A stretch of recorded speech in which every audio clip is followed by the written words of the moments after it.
ముఖ్యమంత్రి రేవంత్ రెడ్డి గారి ఆఫీస్ నుండి బాగా మేకపోతు గాంభీర్యాన్ని ప్రదర్శిస్తూ బనకచెర్ల ఇష్యూ చర్చకు వస్తే మేము పోనే పోమని చెప్పి లీక్లు ఇవ్వడం జరిగింది ముందు రోజు. కానీ తీరా తెల్లారి చూస్తే ఏమైందో ఏమో మరి చాలా సంబరంగా ఉత్తమ్ కుమార్ రెడ్డి గారు రేవంత్ రెడ్డి గారు ఇద్దరు కూడా పోయి మరి చంద్రబాబు నాయుడు గారిని ఎదుర్కొని సన్మానం చేసి ఆ ఫోటోలు వీడియోలు చూస్తుంటే అయితే పండగ వాతావరణం కనబడ్డది. మరి అన్ని చేసి కూర్చున్నారు.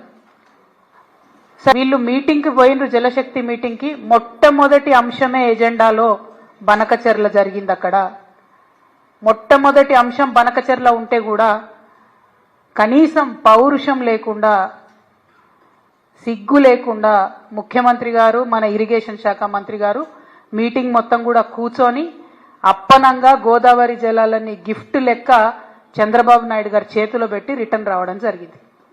తెలంగాణ జాగృతి నుండి న్యాయ పోరాటం చేస్తాం, తప్పకుండా బనకచెర్ల ప్రాజెక్టును ఆపి తీరుతామని కూడా ఈ సందర్భంగా మేము తెలియజేస్తా ఉన్నాము. మరి తెలంగాణకు అన్యాయం జరుగుతుంటే మేకపోతు గాంభీర్యం ప్రదర్శించి ప్రజలను మోసం చేస్తున్నటువంటి ముఖ్యమంత్రి గారు ఖచ్చితంగా నేను రిజైన్ చేయాలని చెప్పి కోరుతా ఉన్నాను.